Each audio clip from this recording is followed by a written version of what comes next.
Hey everyone, I'm Omogonix here and welcome to part 4 of my tutorial series where I teach you guys how to make a horror game in Godot.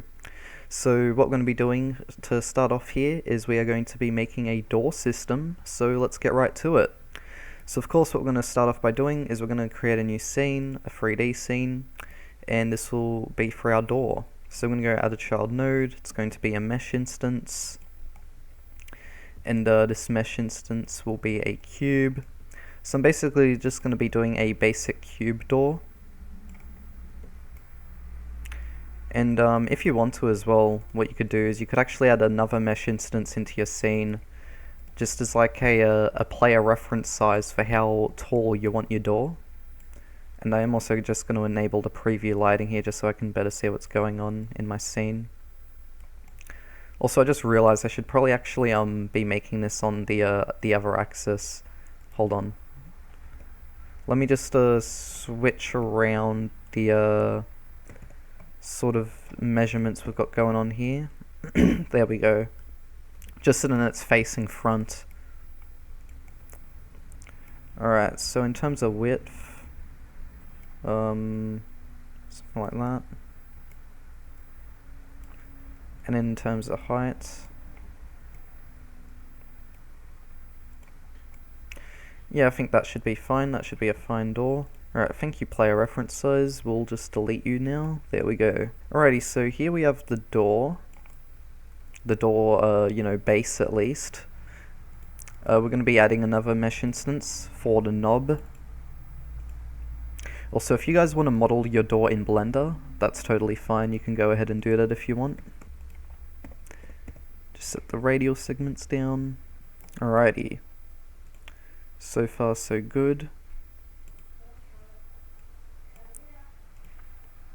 And then we're going to scale this down. Maybe 0.05. So that's 1.5 or 0.15 I should say.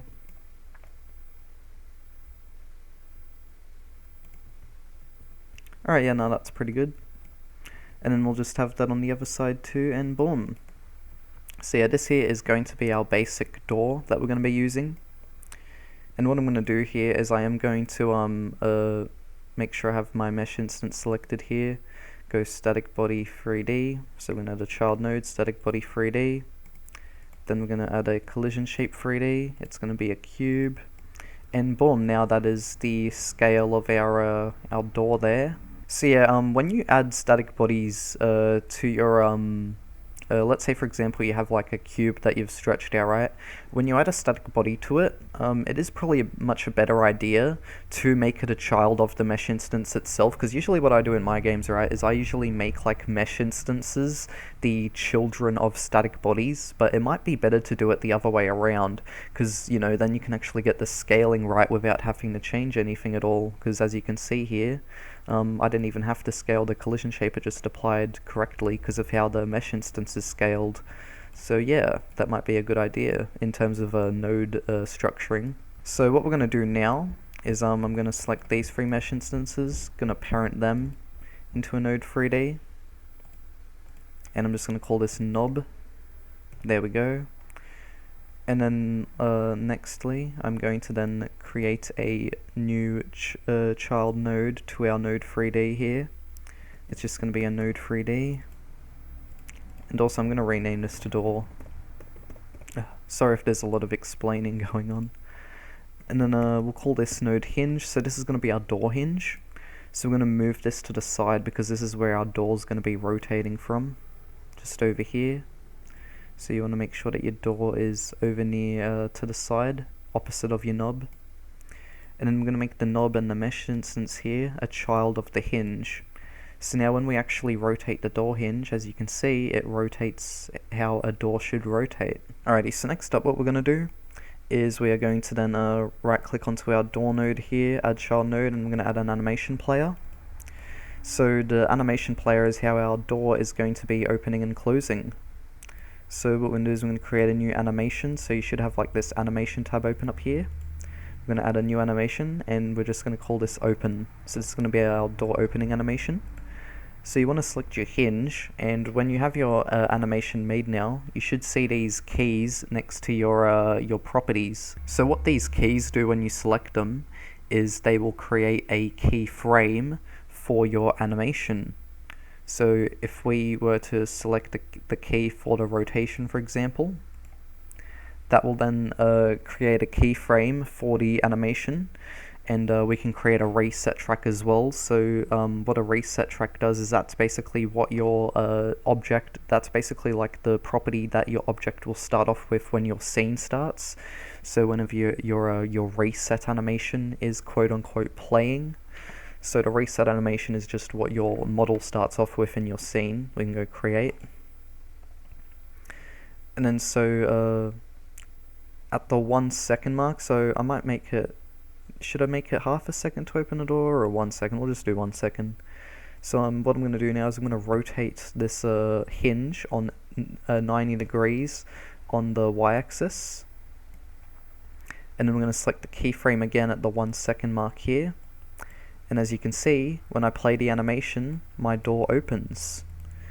So if you want to get your animation looking smoother, you can just select this this little icon here, and then you can change it to cubic, from linear to cubic. And as you can see, the animation has a bit of a smoothing at the end there, so it's a bit smoother. Has more of a smoothing at the start and end. And next up, of course, we are going to do the close animation. I'm just going to save my scene first. Alrighty, so now let's do the close animation. You can go animation new, close. This is going to be our doors close animation. So this time, it's going to start off at 90 degrees. Then we're going to add in a keyframe, uncheck create reset track since we've already got a reset track for it. And then we're just going to rotate it back to 0 at the end of the animation. And there we go, there is our door close animation. And of course we are going to change the interpolation mode. And there we go. Alrighty, so now that we got our doors animations done, what we're going to do is we're going to do the scripting for it. So what I'm going to do is I'm going to select the parent node here of the door scene, and then where it says script empty, we're going to go new script. And I'm going to save this script into my general scripts folder over here. So we'll just go open and create, and boom. Alright, so once you create a script, the first thing you want to do is you just want to remove this starter stuff, and we're going to create a function called toggle door. Alrighty. And also we're going to need a variable as well. So we're just going to call this variable opened. And it's going to equal to false at first. Alright, so in our toggle door function, what this is going to be used for is it's going to be used for when the player interacts with the door. So let's say, for example, our player presses down the interact key as they're looking at the door, right? What will happen is opened will equal to the opposite of what opened currently equals to. So if opened equals to false, opened will now equal to true. If it equal to true, it will now equal to false. So if not opened, so the exclamation sign, that means not. So if not opened, what we'll do is we'll do $animation player dot play, and then we can enter in our close animation name.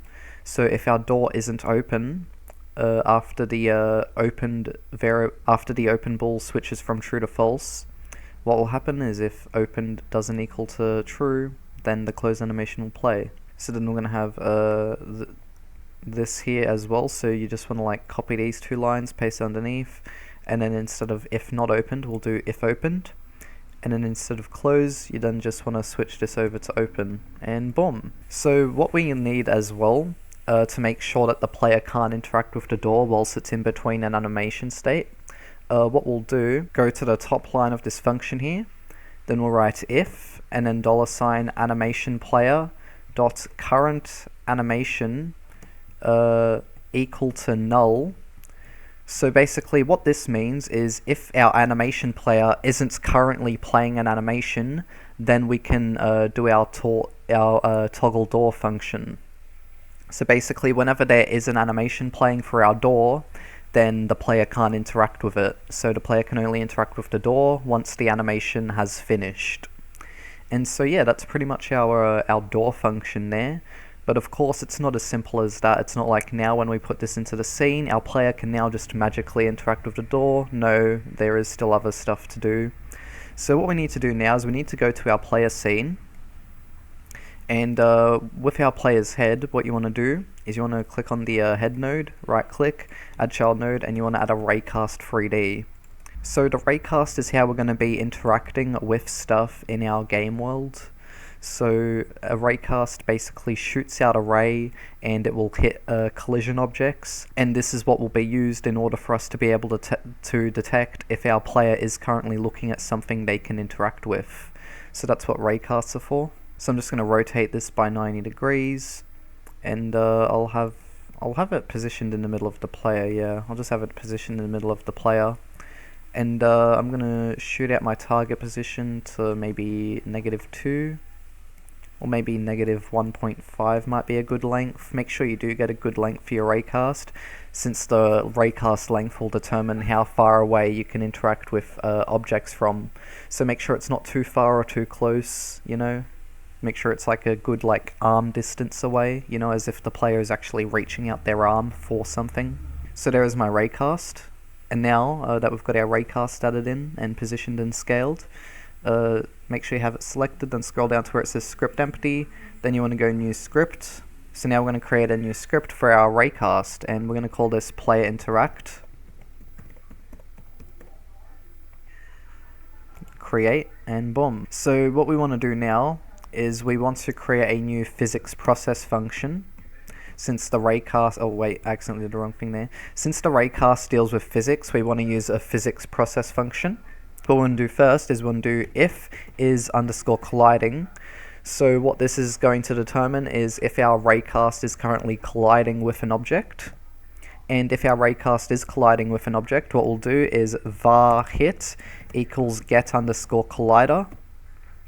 And so what we're doing is we are creating a new variable called hit, which is getting the collider of the object that the raycast is hitting. So now once we grab the collider, what we want to do is we want to check for the variable's name. So we'll go if hit, wait no, sorry, we want to go if door, so you want to do in quotation marks door.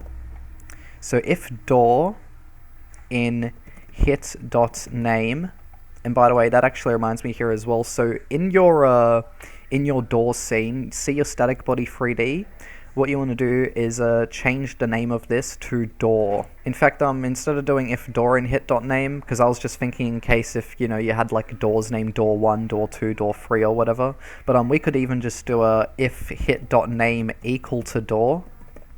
So if hit.name equals to door, so that's going to be our static body 3D, since that's the collision object the raycast will be hitting. If it equals to door, then here's what will happen. So what we'll need to do is we'll need to actually create an input for an interact key. So let's go project settings, input map, and then where we add a new action, just write interact. You can call the action whatever you want, but interact is just easy to call it as, so then you know what it is. And then you want to click the plus icon, and then just press a key that you want to be your interact key. So for me, it's going to be the E key. And now what we're going to do here is we're going to write if input dot is action just pressed interact. So if our interaction action has just been pressed, then what will happen is we will grab our hit object, and then we're going to then grab the script of our door. So what we'll need to do is we'll need to go upper parent 3 times. So we'll go hit dot get underscore parent, and then we'll just copy this and then paste it 2 more times. And then you want to do dot again and then toggle door, since that will be our door function's name. So basically what we're doing is we are grabbing the highest parent of our door scene, which has our script attached, and then what we're doing is we are then activating the toggle door function to happen when our player interacts with it.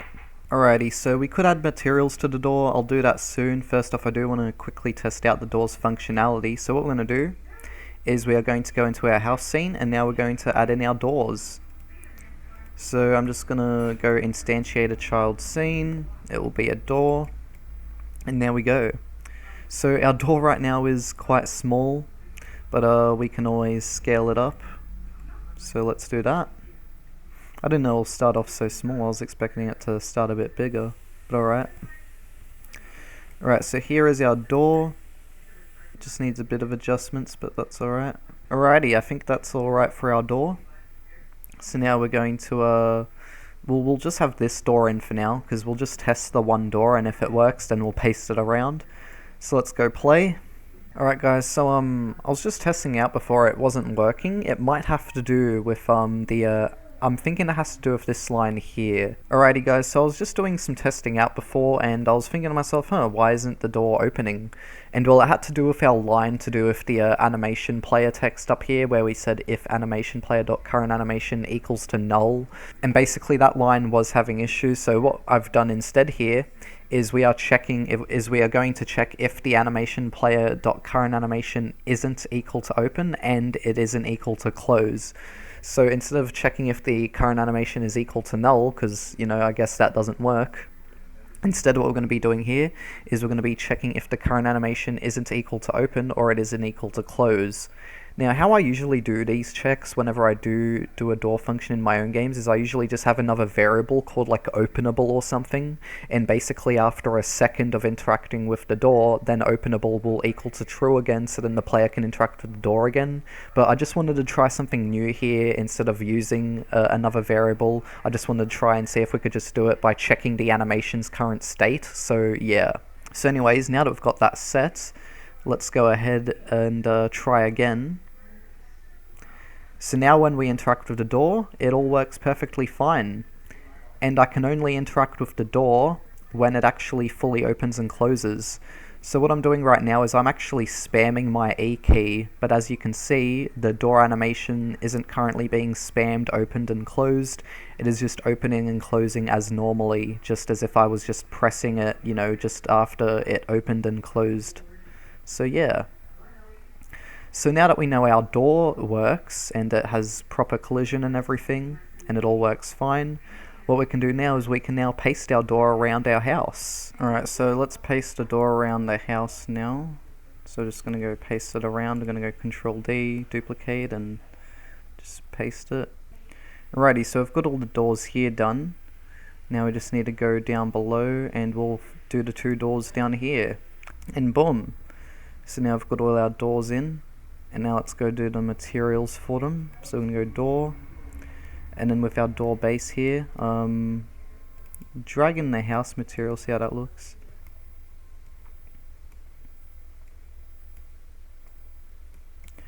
I think the drawers material looks best here, so what we'll do is we'll now make this unique, go make unique, and we'll change the color of it so it's a bit more like orangey brown, sort of, a bit more lighter as well. And then with our knob, we can just select these three mesh instances, go geometry, add in the metal, and boom, now we've got our door material. So now let's go test this out, and boom, here we are. So this is our basic house. I press E, I can interact with the door, it opens and closes now. So yeah, now we have a basic house with, bed, drawers, closet, all that sort of stuff. And we can also interact with the doors now and open them. So yeah. Alrighty, so what I'm going to be doing is I'm going to be making the light bulb model in Blender. So we're just going to get rid of this starter stuff here, and we're going to go add mesh, and we'll add a sphere to begin, a sphere. And then we'll add a cylinder, there we go. So yeah, this is just going to be like a normal shaped light bulb, and I wanted to make it in Blender just so I could get it right the way I wanted to. Alrighty, so there is our shape. You guys will see what I'm going to do with this. So basically I've just got like a sphere and a cylinder, and what I'm going to do is I'm going to select them both, and then we're going to go into the ball tool here. And then what I'm going to do is I'm going to unify them, so we're going to select union. And what this does is this actually combines the meshes into one, so now it is just one complete mesh. And then we can just shade it as smooth, or shade it as auto smooth, which works better in this scenario. And yeah, there we go, there is our light bulb. And then of course we're going to have the part of our light bulb that is, you know, holding this. So something like that. There we go, then just shade auto smooth. And there we go, so that there is going to be our light bulb. In fact, let me just adjust this little thingy here. And there we go. Alrighty, so this here is our light bulb, and this is what we're using. So I'm going to go export it as a GLB, and I'll see you guys in a bit. Alright, so now I have my light bulb in my project folder. What I'm going to do is I'm just going to right click and open it in a new inherited scene. So now we can set our materials and stuff for it. First off, I am just going to Control S to save it into my scenery folder. So with this light bulb here, we're going to add a material override to the main light bulb mesh here. So you just want to select where it says empty on material override, and then you just go new stand material 3D. And when it comes to the light color, I'm just going to leave it as like white. But I am going to add emission to it, so we're going to turn on emission. And then I'm going to make this like sort of like a yellowy white like this. So there is the light bulb now. It's got a bit of emission coming out of it now. If I turn up the emission multiplier, it now looks a bit brighter, as you can see. So with this thingy here, I'm thinking we probably just I mean, we could even just leave this as the sort of like material it is now, just the normal basic material. But I will add just a metal material to it, just metal 2. And there we go, so there is our light bulb. But we do need to add a actual light to the light bulb, of course. So we're going to right click, go add child node. And you guys can use what sort of light you want to. You could use a spotlight or an omni light.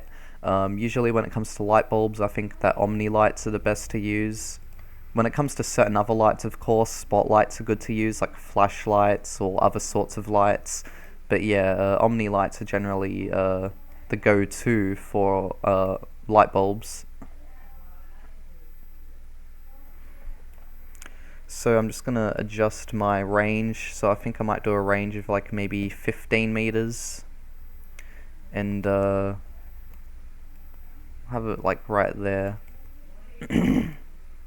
Something else which you guys may want to do is you might want to like disable the shadowing on these two meshes, but we won't do it yet. I'll show you guys how it looks with shadows on anyway, and you guys will sort of see why I think that you should turn off shadows on them. But yeah, so let's just clear the inheritance on this model. Alrighty, so there is our light bulb pretty much done for now. So we're going to go into the house scene.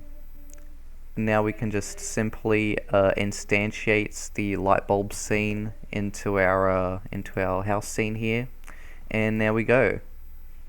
So now we have our light bulb. So what I'm going to do is I'm just going to size this, so maybe 0.1 in scale. Actually 0.2 in scale might be a bit better. There we go, 0.2. And then we're just going to position these light bulbs around the house. So something else as well, when you add a new light into your scene, by default it won't actually have any shadows. You need to actually enable that yourself. So with your OmniLight 3D, if you haven't done it yet, be sure to go into the shadow tab and enable shadows if you want to. If you don't want to use shadows though, that's totally fine. But you know, here's how it looks with shadows now. So yeah. But yeah, so the reasons to why I think you guys should turn off shadows for the light bulbs is just because, you know, it can sort of have a weird effect here where you can actually have the shadow of these two meshes here just sort of being weird. So what we're going to do is we're going to go to the light bulb, these two meshes, the sphere and cylinder mesh that I have. What I'm going to do is I'm just going to go into the geometry tab and then turn off cast shadow. So now we won't actually have that issue with the lights anymore. So as you can see now, there is no weird shadows being casted from these two materials here.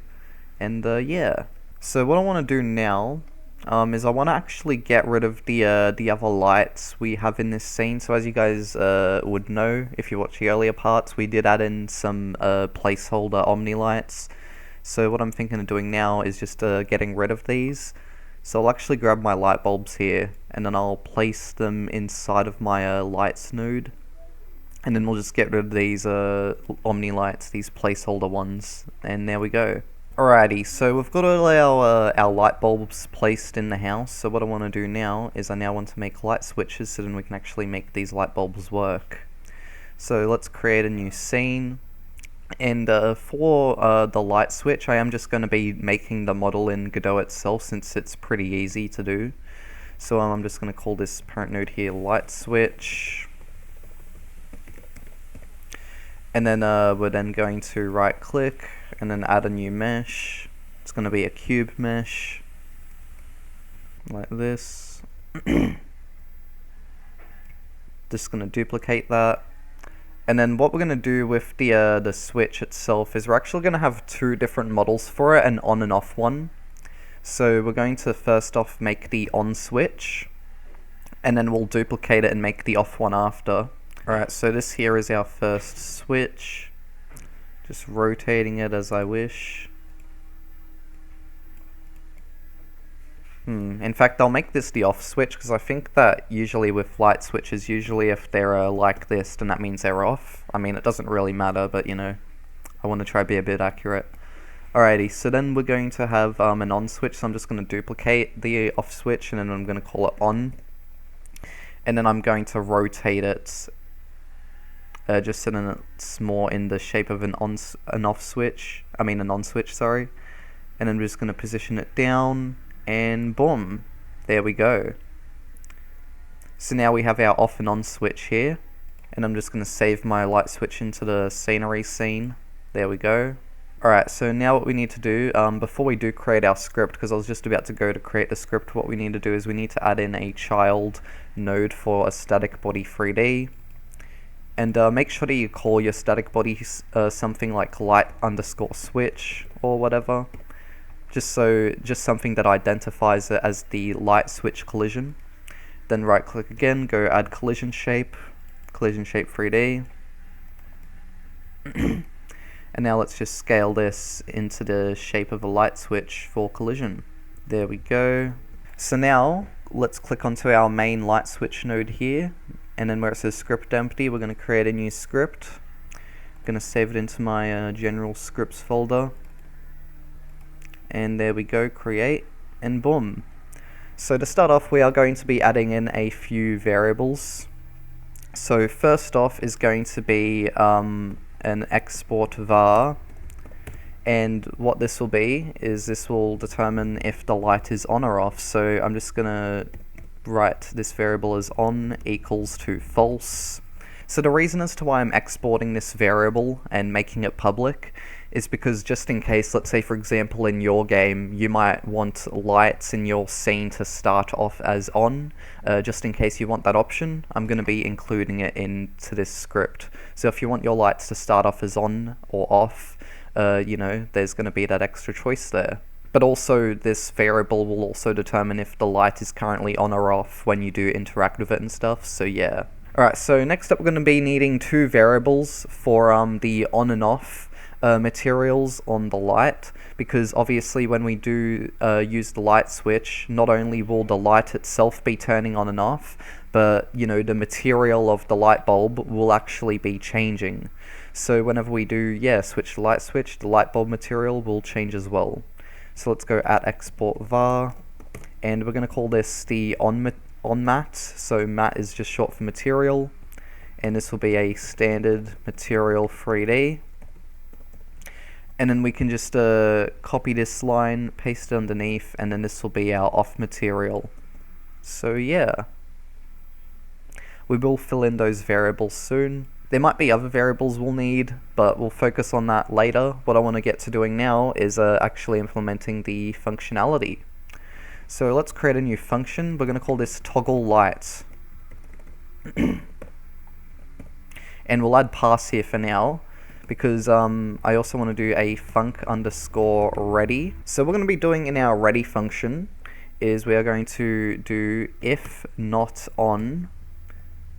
So if our light isn't on, then what we'll be doing here is we'll grab our lights our light bulb's mesh instance. So that actually reminds me as well. We will be needing a variable for the light bulb itself. So make sure you do add in that, so then we can actually connect a particular light bulb to this switch. So make sure you do add that in. There we go. So if our light switch isn't on when the scene starts, then what will happen is we'll be grabbing this mesh here from the light bulb. So I'm just going to rename this to something easier, like light, so then we actually know what it is and what we need to grab. And then in our light switch script here, what we're going to be doing is we're going to be going light_bulb. So we're grabbing our light bulb variable, and then we're going to be getting a node from that, and it will be light. So it will be this mesh here, and then we're going to go .material_override, or .material_override equals, and what it will equal to is the off material, since, you know, the light will be off. So now what we need to do in order to disable the actual Omni light is we'll just copy this bit of code here. So we're doing lightbulb.getNode, and then we want to get our Omni light 3D. So we want to get the light from the light bulb, and then we'll do .visible equals false, and there we go. In fact, something else we could do here is we could actually unindent this line, and then instead of .visible equals false, we could do .visible equals on. Because, you know, the on variable, the on bool, that basically is true or false. So basically we can make the light bulb visibility property equal to whatever the on bool equals to. And then with this line here, we can just copy this, paste it, and then instead of not on, if on, and then instead of off matte, on matte. And there we go. So now, depending on whether our light is on or off in the scene, it will be set accordingly when the scene starts. So now we're going to be using our toggle light function. So what we're going to be doing here is we're going to be doing on equals to not on. So basically, when the player interacts with the light switch, on will equal to the opposite of what on currently equals to. And what we'll also need to do here, if on, so if our light switch is on, then what will happen is we'll then grab our on mesh of our light switch, and then we'll make that visible. And then what will happen afterwards is the off will then equal to visible, will then equal to false, sorry. And then we can just copy this line, or those lines, the 3 lines, and then instead of if on, we can do if not on, and then on.visible equals to true will then be false, and then off will then be true. And there we go. So now our light properly gets toggled. However, what we do need to do is we then need to copy this line here for the light bulb, and then with the where it says if not on, we then just place this underneath here. So then our light bulb material then equals to the off material. And then with this line here, which enables the on material for the light, you just then want to paste it underneath here. And then with the actual light bulb visibility, we then just paste that underneath here, unindenting. So basically the OmniLight 3D of the light bulb will just, the visibility of it will equal to whatever on equals to. Alright, so that's pretty much our light switch script done for now. But just if I do need to add anything, I will add it in later. But for now, that looks pretty much done. So what we're going to do now is we are now going to assign a few variables. So in our light switch script here, when you're in your light switch scene, make sure that you do have your parent object selected. So with our on matte, what we're going to do here is we're actually going to go to our light bulb here. And since we already have the material that we want to use for when the light switch is on, what we're going to do is we're going to copy this value, and then we're actually going to paste it over here. And boom, so now we've got our on material. And then for our off material, we can go new stand material 3D. And if you want to, you can just leave this if you want. For mine, I might just, leave it pretty much how it is. There's not really much else changes I need to do. I could set the roughness on it to make it a bit smoother looking. And there we go. So this here is our off material, and then we've got our on material as well. I know that our off material is displaying the on right now, but when you click on it, you do see what it actually looks like, so yeah. Anyways, now that we've got our light switches done, we can actually now add them into our house scene and connect them up to our light bulbs. So let's go do that. So I'm going to select my house scene here, and then we're going to go instantiate a child scene. It is going to be the light switch, and there we go. I don't even think we need to scale the light switch. I think it's already at a good scale for us. So now let's actually go connect these up to the light bulbs around our house. So we're just going to position this at the wall, and then we're going to move it down. There we go. And also we will add materials to the light switch as well. For now I'm just going to keep it white though. So this, make sure that you do check the names of your light bulbs so you can actually get the correct ones connected up to your light switches. So this one here is light bulb 2. So with this light switch here, I'm going to assign the light bulb 2 to the light bulb variable on this script. So we're just going to search up light bulb and select light bulb 2, and boom, now light bulb 2 is connected up to this light switch. So then we're going to do the same thing over here. So then we're just going to add in another light switch over here at this wall. Alright, so this one here is light bulb 7, so we're going to assign this light switch to light bulb 7. And there we go. Alrighty, light bulb 1, and there we go. Alright, so I've got a bunch of the light switches connected up now, but what I want to do before I connect up even more is I want to test out the current ones that I've got connected up in the house scene. So I am actually going to do scripting now for our player, so then we can actually interact with these light switches properly. So what we're going to do is we're going to go into our script view, we're going to go to the player interaction script, and what we're going to do here is we're actually going to check if the hit variable, so if our raycast is hitting a collider, we're going to be checking if that collider's name equals to light switch, since we're going to be checking the light switch static body. So we're going to go if hit.name equals to light switch. Then what we'll do is if our player presses the interact button, then what will happen is we'll go hit.getUnderScoreParent.toggle_switch. Oh, there we go. So yeah, that is the oh wait, no, it's toggle light. That's what the function is called, toggle light, not toggle switch. Make sure you do check your function names. And there we go. So now that should probably work. Let's actually go try it out and see how it all goes. So we're going to enter the house, and as you can see, all the lights are off in here except for the ones which aren't connected up to light switches yet. So any light which is now connected up to a light switch, it's now off by default. So now if I go switch to light, it actually turns on, so everything actually works.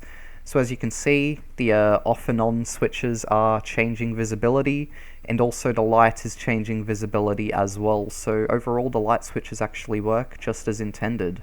Alright, so that is good to know that the light switches do work and there's no changes we need to make there. So now we can continue hooking up these light switches without any issues. Alright, so I'm pretty sure this is the last light switch that we need to connect up now. So yeah, light bulb number 11, and we should be done. So now that we've got all these connected up, let's actually test all of them out. So let's go test out the game, and yeah. So now we have interactable doors and we have interactable lights as well. So as you can see, that one turns on. So yeah, I'm just going to go turning all of them on. Also, these light switches are a bit low. I will probably raise them up since, yeah, I didn't realize how low these were. They're like pretty much child height. But yeah, so as you can see, I can turn on each light switch, and the light actually turns on. Alrighty, so now that we've got our light bulbs and light switches done, something which I want to do now is I want to actually add in lamps, and the reason as to why is just in case you guys want another source of lighting for your game, rather than just having light switches and light bulbs, you know, it just adds a bit more variety. So let's actually get to making a lamp. So I think with the lamp, we could easily just make that in Godot itself. We won't need to use Blender, and I'll show you guys why. So let me just show you guys a little simple way of making lamps in Godot. So we're going to create a new 3D scene. We're just going to call it lamp. Then we're going to add a mesh instance to it. and this will be a cylinder mesh.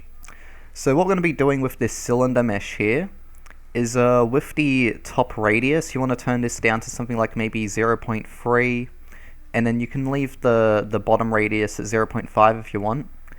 And then what you want to do is where it says cap bottom, just turn that off, so then the bottom of the object is then no longer capped, so it no longer has anything going on here at the bottom, it just looks invisible. And then we can then scale down this mesh, so then it's more shaped like a lamp top. So as you can see, this is how we actually get a lamp top. And we can turn down the radial segments as well. We don't need 64, 24 maybe even 18. We'll go with 24. I think 24 is a good decent amount. There we go.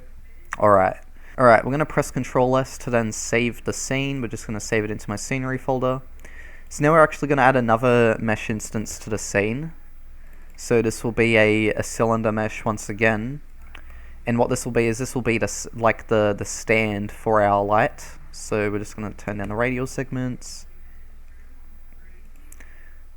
And now let's turn down the transform here, the transform scale. So you guys can make whatever kind of lamp you want. This one for me is just going to be a standing lamp on a desk. So it's going to be like a desk lamp. And there we go. Alrighty.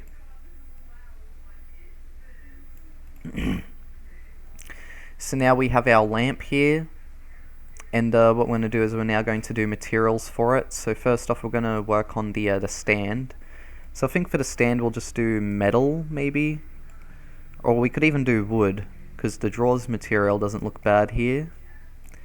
Yeah, I think we'll use wood for the stand, and then for the actual lamp itself we'll use carpet. So what I'll do is I'll select my mesh here, then go geometry where it says material override, create a new stand material 3D, and we're going to make the texture of this a carpet. So basically it's just got like a carpet texture. Also I might change this later on because I don't like how you have the texture basically cutting off here. So what I am going to do is I am going to just have this as a placeholder, but I might change it up later on to make the material look better. And I will set a color to it as well. We'll do like a blue color. You guys can do whatever color you want though. And then we will also add some emission to this because this is what the lamp is going to look like when it's on. So what we'll want is there to be like sort of like a blue emission, you know what I mean? Sort of like this. So now our lamp is actually emitting light in some way. So now we're going to go add a child node. It's going to be an Omnilight 3D. And we're going to put it inside of the lamp here. So what I also do recommend is that you probably turn off shadows on these meshes. So just select them all, then go turn off cast shadow if you want to. And I might leave the range of this at 5, or we could turn it down to something like 3. Something like that. There we go. And then I'm going to change the color of the light to something which is more blue. And there we go. Because we've got like a, this blue... Because we've got this blue head of our lamp, I want to make the light blue as well, so then it's actually, more real like that. Alright, so that's pretty much the structure of the lamp done. We will be adding collision to it as well, since we are going to allow the player to interact with it, of course. So this will be a static body 3D, and just call the static body 3D lamp. Then go add a child node, collision shape 3D, and this will be a box shape. Alright, so we've got our nodes set up for the lamp. Alright, so now what we're going to do is we're going to add some functionality to the lamp. So we're going to click on the parent lamp node here, script empty, new script, and then we're going to save this into the scripts folder. Go create. Alright, so this is going to be very similar to the light switch script, however there will be, some differences to suit this lamp, of course. So first off, when it comes to variables, we will be using an on variable. So we're going to go export var on, and we're going to make this equal to false at first. And then we will be having our on and off materials as well, so we'll go add them as well. Make sure the type of them is a standard material 3D. And something else we'll be doing here is we'll actually be adding in light color, because depending of course on the color of your lamp, the head of your lamp, you might want to change the light color as well. So what we can do here is we can go at export var, and this will be our light color, and we can just make this a color. So this color right here, we can assign this to our Omnilight 3D's color. Alright, so first up is going to be our ready function. So we're going to go func_ready. And what we're going to be doing in the ready function is if our light is on or off at the start of the scene, just like with the light bulb, basically everything will be set accordingly. So first up we're going to do if on. So if our lamp is on, what we'll do, and by the way, just to make things easier, make sure that with any node you might be manipulating in a script, you make sure that its name isn't just something generic like a mesh instance 3D. Make sure you do rename it to something else just so that it's easier for you to know what it is when you are scripting with it. So with this here, for example, the lamp head, since we're going to be changing the materials of this, instead of just calling it mesh instance 3D, I'm just going to call it lamp head. There we go. So now, if on, I can just go lamp head, lamp_head, dot material override. So we're going to be changing the material of the lamp. This will be equal to the on material. And there we go. Oh, and also, before this if on, what we can do as well is we can actually grab our Omnilight 3D and we can actually set the color of it. So we can go light color, and we can actually make the light color equal to the light color here in our script. So there we go. And then we can copy this line here, paste it underneath, and then we can put an exclamation mark for if not on. Then it will equal to the off matte. And then of course, lastly, we do Omnilight 3D.visible equals to on. And boom. So yeah, it's very similar to our light switch script, you know, just a few differences, a few tiny differences, and that's it. So now we're going to be doing a func toggle light. Oh, I called it toggle light, I meant toggle light. There we go. So we'll do on equals to the opposite of on. And then we'll just copy these lines here basically. And boom, that should be pretty much it. So yeah, if we interact with the light, then what will happen is on will equal to the opposite of on. If it's on, the material will get set to the on matte. If it's not on, it will get set to the off matte, and then the Omnilight 3D will be set and then the visibility of the Omnilight 3D will be set depending on what on equals to. So yeah. So now what we need to do is in our player interact script, we can just grab this bit of code here, paste it here. In fact, since they use the same name, actually, hold on guys. Alright, so what I'm going to do is with the lamp, you know how it's called lamp? Well, what we can do here is we can literally just call it light switch instead, and the reason as to why is because with how the light switch here works, with how we've got, you know, the name, so now the lamp and the light switch both have their names as light switch, and also both their parent objects, so you know the parent node of their scenes, also has a toggle light function as well. So that means that we could just, you know, use the light switch name for the lamp as well, and it will work just how, you know, it will just work just normally, just like how it does for the light switch here. So we don't even need to add any extra code. So yeah, I do recommend that you do that if you've got your node structured right, that is. And we should be able to most likely test it out now. So how about we actually test it out? But first off, of course, we are going to be placing our lamp in the house. You know, that's something which I forgot. We need to place the lamp in the house.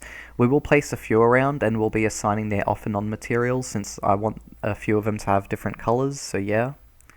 But also with, you know, your nodes, of course, make sure that you do sort them out in your hierarchies. So with my doors, gonna put them under a node 3D here, doors. Then with the light switches, they're just gonna be under parent node called light switches. And there we go. Alright, so now let's actually place the lamp into the scene. We're only going to be placing one for now, but we will be, placing others as well. Alright, so here's our lamp. It's currently just on right now by default.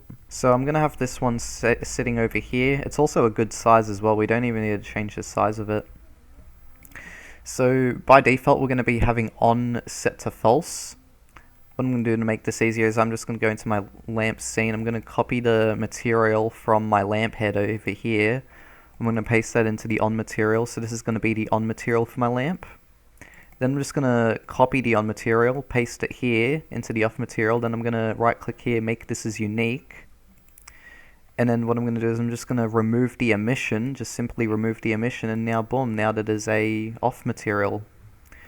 And then with our light color, actually wait, I actually want to change the lamp color here. Instead of having blue, let's just have yellow. And then I'll copy this color, the hex code here of this color, and we'll paste it over here. And we'll do the same thing with the emission as well, because I know you guys are thinking, you're probably thinking, oh wait, but you got the blue emission, don't worry, I'll fix that. There we go. Should I darken the, should I change, maybe I should turn down the emission of this. Yeah, let's actually make the emission a bit darker. Yeah, something like that seems more right. Yeah, because I was just thinking to myself, oh, that seems a bit bright. It almost looks unlit. But yeah, no, it's all goods now. Alright, so now we've got our on and off material, and then with the light color, we'll just copy the hex code into here. Oh wait, did I just... I think I accidentally just copied the zeros just then. Alright, let's just copy this. Paste it into here. And boom. And we might even make it a bit brighter as well. Something like that. And there we go. Alright, so now we've got our light all set. And now let's go start the scene and see how everything all works. Alright, so here we are. Now let's go interact with the lamp, and boom, it all works. So as you can see, when I interact with the lamp, it turns on. The light color was properly set to the yellow light, and the on and off material gets switched. So yeah. So now we have a working lamp. Alrighty, so what we're going to be doing now, guys, is we're going to be making some furniture for the bathroom of our house. Because we have made furniture for other parts of the house, but we still need to do kitchen and bathroom furniture, so I'm going to try to do that in this part. So the first thing that I'm going to make is a toilet. So I've just opened up Blender, and I'm just going to get rid of the camera, and I think I already got rid of the light. Yeah, I did. And then we can just get rid of this cube here. And I'm going to get out a cylinder. Also, you don't have to make a toilet the exact same way I do. You can make it the way you want to, but, if you are new to Blender, then you can, of course, use my toilet as sort of like a frame of reference here. The toilet that I'm making. Alright, so this is going to be like the bowl. And then we're just going to do another bit underneath.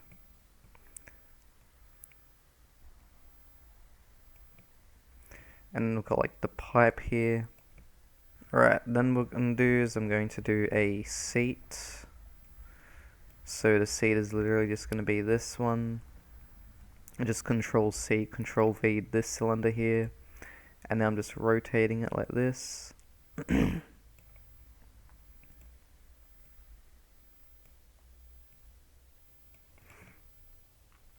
Alright, so what I'm going to do is with this cylinder I'm going to Control C, Control V it again.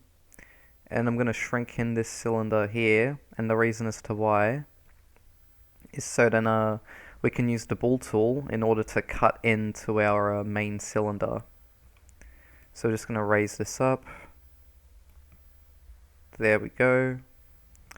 And we'll make the seat thicker, of course, because otherwise it'll be way too easy for people to fall into it. Like literally, not even joking. Alright, I think that's alright. And then what I'm going to do is I'm going to then, so make sure you select your inner cylinder first, and then your outer one. Bring up that little arrow there. Go down to Edit, Boolean, and then difference, apply all cutters, and boom. There it is. Alright, what I'm going to do is I'm just going to get out a new cube. Like this. Because I was going to get a cube out anyway, but I wanted to try and get like a bit of a stand here from this this tube.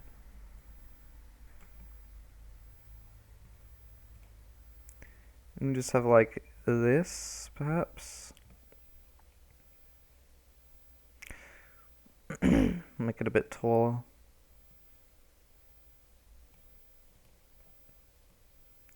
There we go. Alright. And then with this here, I'll just Control C, Control V this. I know this is a kind of a unique looking toilet right now. It's not exactly the most realistic looking toilet. But, you know.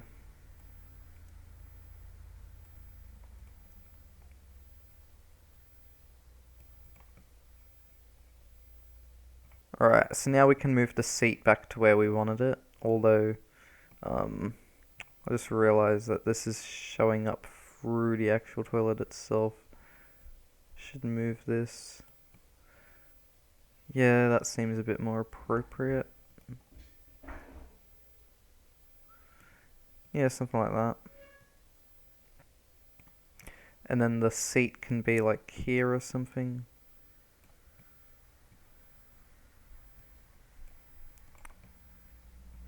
Alright, so now we have a skibbity toilet.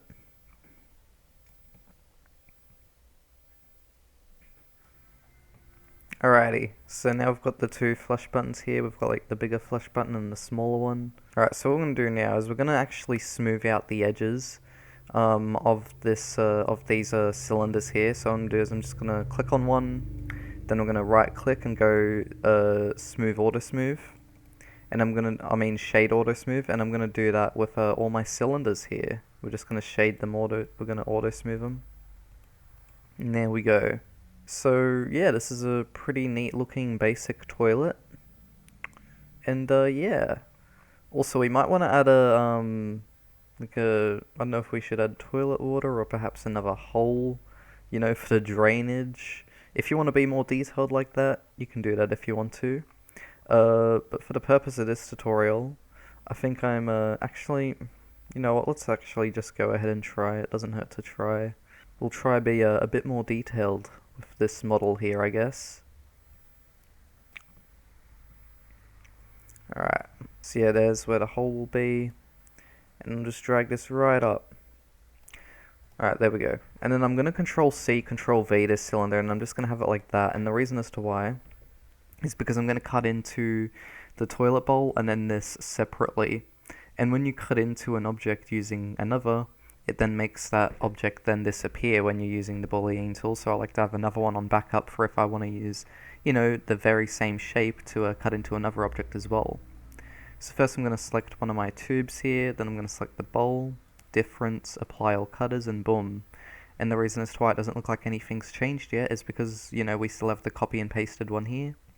Then we can just select this, go difference, apply all cutters, and boom, and now we have like a hole in our toilet. So now it's actually properly detailed. Of course, we do have a bit of a Z fighting going on, but there we go, now that's all fixed up. Now there's no more Z fighting with the mesh. So yeah, we successfully made a nice little detailed toilet. And also, if you want to as well, you can shade auto smooth these. I think you can, at least. Wait, no, I accidentally just shaded it flat. That's already shaded auto smooth. There's a particular thing that I'm trying to select here. I don't think it actually wants to auto smooth here. You know what? That's fine. I don't think this actually wants to auto smooth. But anyways, I'm going to save the blend file. So now, what I'm going to do is I'm going to go File, Export, and we're going to export this as a GLB now into our Godot project. Alright, so the next model we're going to make for the bathroom is a bathtub. And I want to maybe do like a shower built into it as well, so it doubles as a shower and a bathtub. So we're going to just use the cube here. So this will be the tub itself. I don't know how big I'll want to make it. And then we'll just do an inner cube as well, so just Control C, Control V the the cube, and now I've got an inner cube. It's gonna be the inside the bathtub. Alright, let's use the bullying tool now. Difference. Yeah, we'll use that. Alrighty. So now what we're gonna do is we are then going to do like a wall behind the bathtub, and this is where the shower head and the taps will be. What I want to do actually is I want to get out a cylinder mesh. I just want to use this as like a frame of reference to the player size. Sometimes in Blender, if I ever want to use like a player size reference, I might size it up to like 1.5 or something like that. Alright, so now let's do taps. So what I'm going to do is I'm actually going to get out a sphere, and we're going to use this to cut a hole into this tap here. So now I'm going to select my sphere, then my cylinder afterwards. Then I'm going to use the bullying tool to do a difference, and boom. So now we've got our tap. So next up, I am now going to get out another cylinder. Also, as I'm recording this part, I recently hit 10,000 subs, so thanks guys for that, I do appreciate it. And what I want to do as well is I want to add in some inner cylinders to the bigger ones, and not because I want to do the bullying tool at all, but because I just want to, have a bit more detail.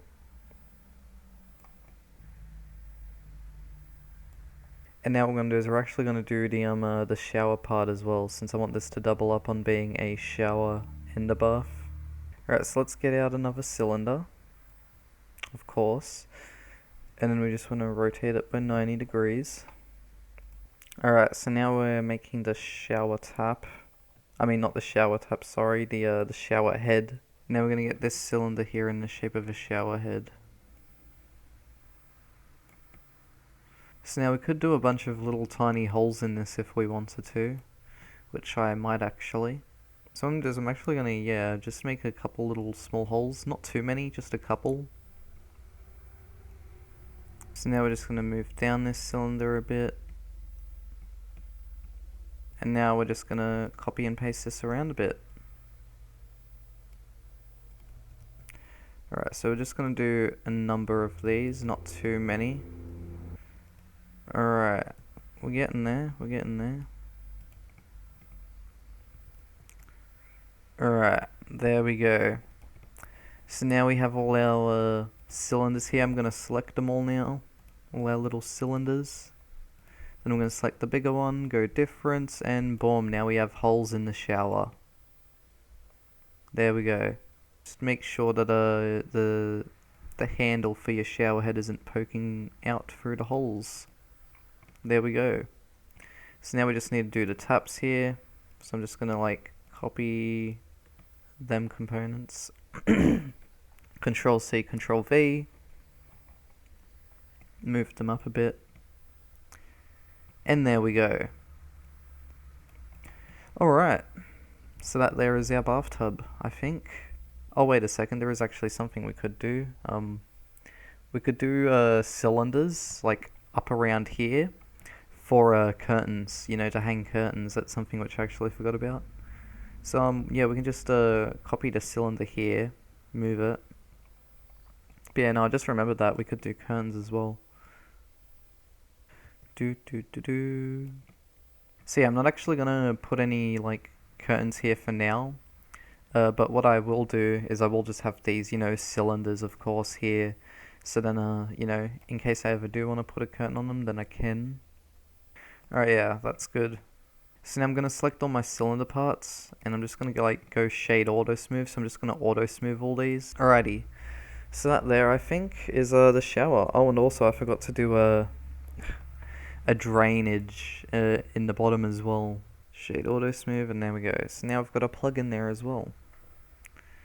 Alrighty, so now that this is done, we can go, save it, and then we can go export it as a GLB. Alright, so the last bathroom related model, bathroom exclusive model, I should say, that we're going to be making, at least for now. I might do more, depending on what I think.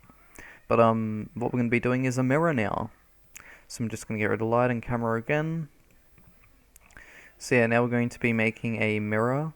Alright, so there's the base of the mirror. Then what we're going to do is we're going to Control C, Control V. And we're going to be making like the frame of the mirror essentially. We're going to be giving this a frame. And I'm actually going to Control C, Control V this inner cube here. I'm going to select one of the inner cubes. Select this outer one. Select the arrow. Edit, boolean, difference, apply all cutters, and boom. So now we can just shrink this inwards. And boom, there we go, we now have a mirror. So now that we have saved it, I'm now going to export it as a GLB. Alrighty, so here we are back in the project, and you probably noticed how my theme looks different now, and my text. And that's because, you know, I'm recording this bit of part 4 on a different day. It is currently the 1st of February 2025 right now. So yeah, this part has been recorded over the course of, you know, I don't know how many days. But yeah. So basically just whenever I find time, I, you know, try to record. So now what I'm going to do is I'm now going to get my toilet out here, for example. So I'm going to right click on my toilet.glb file. Go new inherited scene, and boom, here is my toilet that I made in Blender. So now we're going to be placing our bathroom models into the bathroom itself. Something else which I noticed as well when I loaded back in is I noticed how I have like a painting here. I might move this over here or something. But yeah. And other than that though, the drawers are fine there, I think. Guess we'll just have to see when we do add everything in, what we'll need to move around. But yeah. So I'm just going to start off by saving my toilet into the scenery folder here. Going to go right click and then clear inheritance. There we go. So now with our toilet's materials, I'm thinking that we just keep it, you know, very basic and white like this, but we could probably add some more smoothness to it, if you know what I mean. So let's say, for example, we were to just create a new material override, and then we just simply made the roughness like 0.3. I think we could just do that for now for the toilet. So we could just copy this value, so copy this material override, then just select everything else here, and then just paste that material onto everything else, and then boom. We might make changes later on, you know, like maybe add a bit of extra detail to the toilet's materials, but right now I think I just like the white look. For the buttons though here, we could do like grey. So we can actually like go make unique, so then this is a unique material. And we can just make the button here slightly grey. Do that, and then we can copy and then put this material over here on this button, and boom. So there is our toilet. Now of course we will add collision to it. Alrighty. So there is our toilet's collision. And now we can now add it into our house. So let's go to our house scene. And now I'm going to click on the house, click on this icon, go toilet, and drag in toilet.tscn. So I'm just going to set it next to the player size reference here, and I'm just going to scale it down till I feel like it's a good enough size. Alright guys, so there is our toilet. Alrighty, so with the toilet, I think I'm just going to put it over here. And then next up, of course, we are going to be doing the bath. So we're going to go into our GLB models, and we have the bathtub.glb. Right click, go new inherited scene, and boom, here is our bathtub. It's also a shower as well. I'm going to save this into my scenery folder. Right click, clear inheritance, boom. Alright, so this color is going to be red. There we go. And there we go. So now we have a hot and cold tap. Alrighty, so with the bathtub, I'm going to go to my toilet scene here. I'm going to select this, go copy, paste that onto the main bath here. Boom, so now it's just smooth. Alrighty, what I've decided I'm going to do is I'm going to use this concrete material just for now. I might change it later on. Now we can scale this outwards. So now our bathtub is done, and now we can go into our house scene and add it in. So let's select our house scene here, and I'm gonna bring in the bathtub. bathtub.tscn. Now in terms of size, I would say that this is actually already good. And I think the reason as to why is because of how we had the player size reference already all set up in the actual shower scene there. So yeah, it's already a perfect size. Okay, here's what I'm thinking of doing. So we're going to probably rearrange things a bit in here. So with this toilet, I'm going to move this over here. Oh, rotate that by 90 degrees again. And there we go. So now all that's left for us to add in is the mirror, which I'm going to place above these drawers. But yeah, other than that, we've got pretty much like the main stuff of the bathroom in. I just realized as well, we'll probably need like a towel rack and also toilet paper as well, which we can add in. But yeah. Alright, so now what we're going to do is we're going to add in the mirror. So we're going to go back to our GLB models.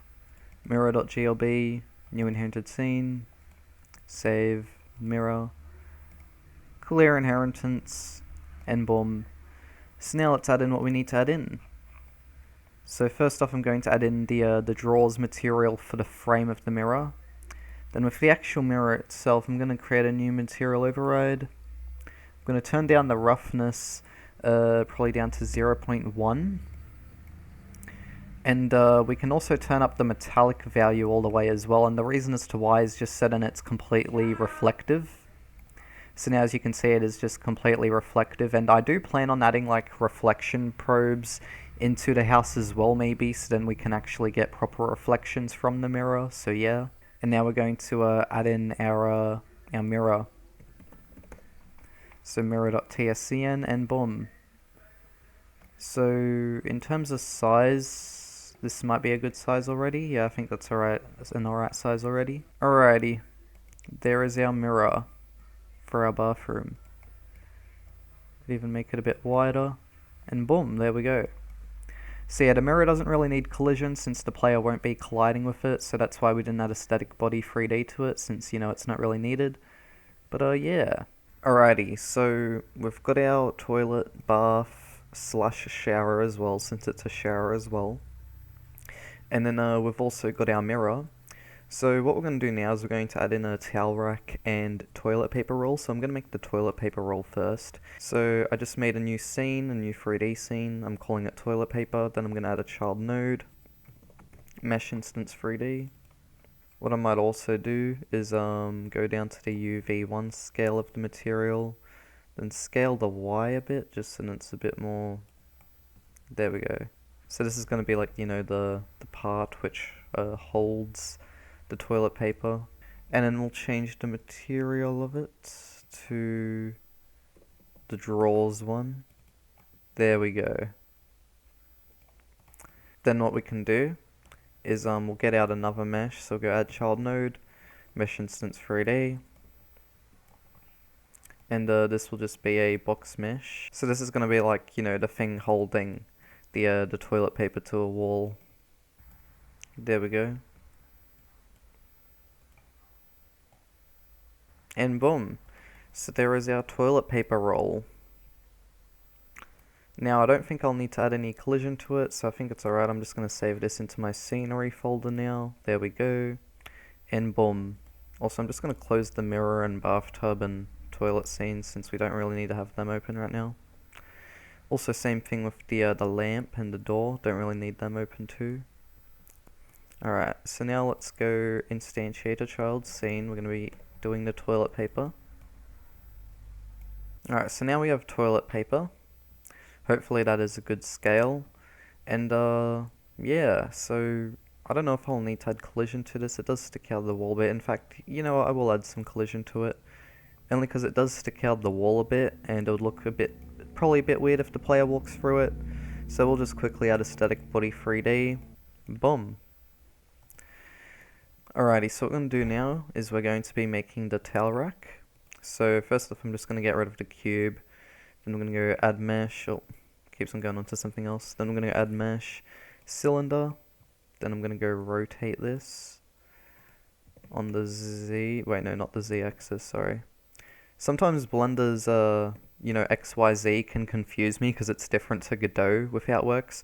Like, in Godot, the z-axis that is here in Blender is the y-axis in Godot, and the y-axis in Godot is the z-axis in Blender. But yeah. So this is gonna be like, you know, the bar for the towel to hang on. Then I'm just gonna like duplicate this cylinder, rotate it by 90.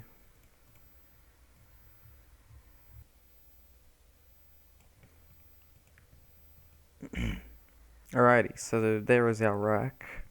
Now let's go at our cube. So this cube is going to be our towel. It's going to be a bit folded up, which is why it's only really like a square. But what we're going to do now is we're going to go into the edit mode with our cube selected.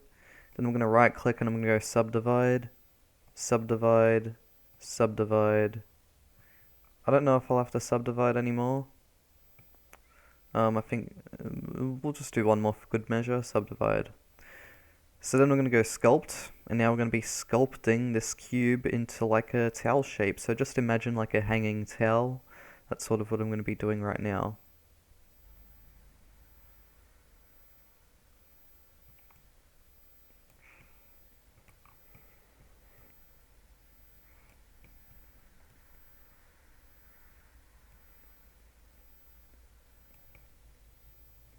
Alright, so this here is my towel. And what I'm going to do is I'm going to go object mode, and now we're going to go shade smooth. So now we're going to just shade smooth these objects here. Well, we don't need to shade smooth the cylinders with these. I prefer to go shade auto smooth, just because the auto smooth looks better than regular smooth for cylinders. And there we go. So now we have a towel which looks like it's hanging off of a rack, and I think that looks pretty good. And then what I'm going to do is we're going to go File, Export, and we're going to export it as a GLB into my project folder. Alright, so now that we've got our towel rack in our project, what I'm going to do is I'm going to find it. We're going to go towel.glb, then we're going to go new inherited scene. There we go, there is our towel. I'm going to go save it into our scenery folder as towel.tscn. There we go. And now let's go clear inheritance, and boom. So what I'm going to do here is I'm going to add a new material. Use stand material 3D, albedo, gonna add in the carpet texture, and boom. So I think I'm gonna make this color, do it like a bluey green, and then we'll add in the metal material to the rack part. So I just selected all the cylinders there, metal 2, and boom, that is our towel. And I will add collision to this just in case, and boom. Alrighty, so now I've got our towel with the collision. Gonna go into the house scene, and now let's add this in. I could move the light switch over here, and then the towel rack could be here. Yeah, this seems like a good idea. We'll have to do a quick run through of the house to see how the scale of everything is before we end this part. Because yeah, after I add in this towel rack and make sure it's all good, we'll be ending part 4. Feels like this has been a pretty long part, but yeah. Also, I just decided to scale it down a bit. There we go. Alright, I think that looks appropriate. That looks good. Let's actually go test this out now and see how it looks. Alrighty, so here we are.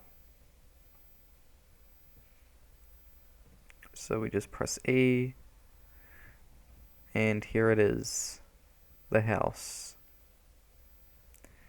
Turn on the lights. Can turn on the lamp.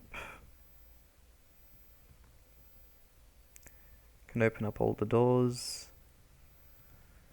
Let's go check out the bathroom. And yeah, everything's pretty good. Everything's to scale just how I want it. And yeah. So yeah, everything's perfect scale pretty much. Nice. Alright, so anyways guys, that's going to be the end of part 4. If you did enjoy, be sure to like, comment, and subscribe for more. Part 5 will be the next one.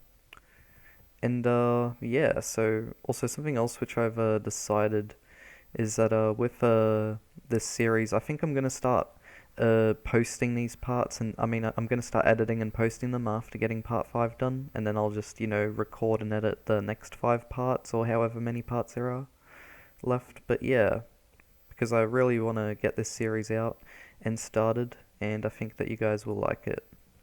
But anyways, see you all next time, and bye bye.